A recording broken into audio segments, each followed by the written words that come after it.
नमस्कार दोस्तों, मैं हूं मनीष कुमार। दोस्तों, आप सभी लोग को बताना चाहता हूं कि आज के समय में वैसे तो लोग पहले कहते थे कि डॉक्टर अंबेडकर जो है वो दलितों के सिर्फ भगवान हैं, दलित उनको भगवान का रूप देते हैं।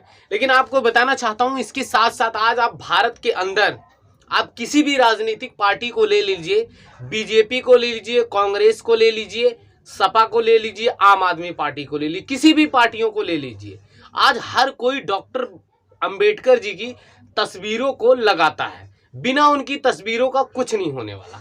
लेकिन आपको बताना चाहता हूं कि वाकई में क्या ये लोग सच्चे दिल से बाबा साहब को मानते हैं?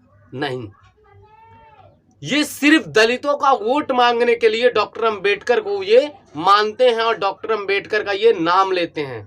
नहीं तो आपको बताना चाहता हूं कि डॉक्टर अंबेडकर से इन लोग को इतनी दिक्कत है कि अगर ये चाहें तो डॉक्टर अंबेडकर का संविधान खत्म करके मनुस्मृति को इस देश में चला दे। इस देश में लागू हो जाएगा उस दिन मनुस्मृति। तो आपको बताना चाहता हूं कि इन नेताओं में से सबसे बड़े जो खुद को कहते हैं मैं डॉक्टर अंबेडकर का बहुत बड़ा भक्त हूं, जिनका नाम है केजरीवाल।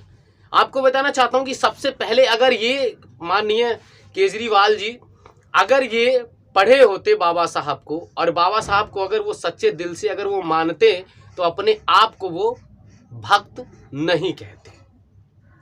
अगर केजरीवाल जी इतना ज्यादा बाबा साहब को मानते हैं, जानते हैं, तो किसी भी मंच पर वो जाएं और बाबा साहब डॉक्टर भीमराव अंबेडकर जी की जो 22 प्रतिज्ञा है उसको पूरा जनता के सामने रखें। तब हम जानेंगे कि ये बाबा साहब को सच्चे दिल से ये मानते हैं। बाबा साहब की पहली प्रतिज्ञा कि ब्रह्मा विष्णु महेश में मैं कभी आस्था नहीं रखूंगा। और आपको बताना चाहता हूं इसके साथ साथ 21 प्रतिज्ञाएं तो बाकी हैं। जब 21 प्रतिज्ञाएं आपको पढ़नी पड़ेगी ना, तो आपको पढ़ते पढ़ते आपकी सत्ता खत्म हो जाएगी।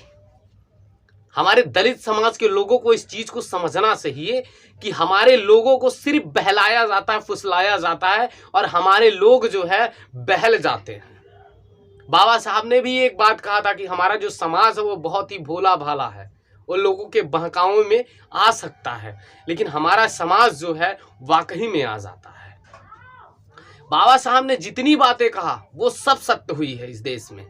बाबा साहब ने कहा कि अगर हमें किसी ने धोखा दिया है तो हमारे समाज के पढ़े लिखे लोग, दोस्तों आपको बता दूं कि अगर आज हमारे समाज में जितनी नौकरियां हैं, अगर हमारे लोग प्रत्येक महीने 1,000 रुपए अगर समाज के नाम पर चंदा देते और देने के बाद अपने अपने गांव में ही उसको समूह में एक तरीके से बनाकर, समूह बनाकर अपना अकाउंट खुलवाकर उसमें रखते, तो शायद कोई गरीब का बेटा पढ़ाई छोड़कर दिल्ली पंजाब कहीं पे कमाने नहीं जाता।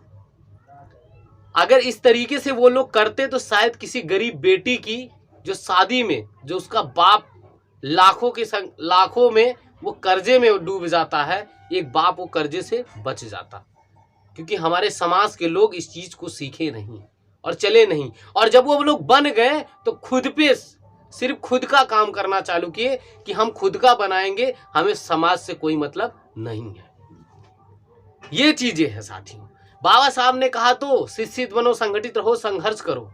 हमारे लोग शिक्षित तो हुए, संघर्ष भी किए, लेकिन संगठित नहीं हो पाए। इसलिए संगठित नहीं हो पाए क्योंकि हमारी जो प्रतिज्ञाएं थी, जो बाबा साहब की जो प्रतिज्ञाएं थी, वो हमारे समाज के लोग फॉलो नहीं किए। सिर्फ उसको पढ़े और जाने। उसको अगर कोई फॉलो किया तो ब्राह्मण समाज के लोगों ने उसको फॉलो किया। बाबा साहब को मानते नहीं, लेकिन उनकी प्रतिज्ञाओं को वो लोग फॉलो किए। इसलिए फॉलो किए, आज के डेट में आप देखिए कि वो पढ़े लिखे भी हैं, संघर्ष भी हैं और वो लोग संगठित भी हैं। और हम लोग हर चीज है हमारे पास, लेकिन हम लोग संगठित नहीं है, इसीलिए आज हम मार खाते हैं। तो सोचिए साथियों, आज नेताओं, आज 14 अप्रैल आने वाला है, आप सभी लोगों को पता है 14 अप्रैल आने वाला है। तमाम नेताएं बाबा साहब के ऊपर जाके पुष्पांजलि अर्पित करेंगे, तमाम चीजें करेंगे। लेकिन आज इस देश के अंदर जितनी प्रतिमाएं डॉक्टर अंबेडकर की तोड़ी जाती है, उतनी शायद किसी की भी नहीं तोड़ी जाती होगी। एक भी नेता खड़ा होकर पार्लियामेंट में नहीं बोल सकता। तो ये मैं आप लोगों से बात करने के लिए आया था कि राजनीतिक पार्टियां जो है वो बाबा साहब का सिर्फ इसलिए नाम लेती है, बाबा साहब को यूज़ करती है और दलित समाज को बहला फुसला कर उनका वोट लेती है, और जब दलित के ऊपर अत्याचार होता है तो ये पता नहीं कहाँ चले जाते हैं। तो ये मैं आप लोगों से बात करने के लिए आया था। तो आप सभी को मेरा जय भीम। अगर मेरी वीडियो अच्छी लगी हो तो मेरी वीडियो को ज़रूर आप लोग शेयर करें, और अगर आप मेरे चैनल पे नए हैं तो आप मेरे चैनल को ज़रूर सब्सक्राइब करें। आप सभी को मेरा जय भीम।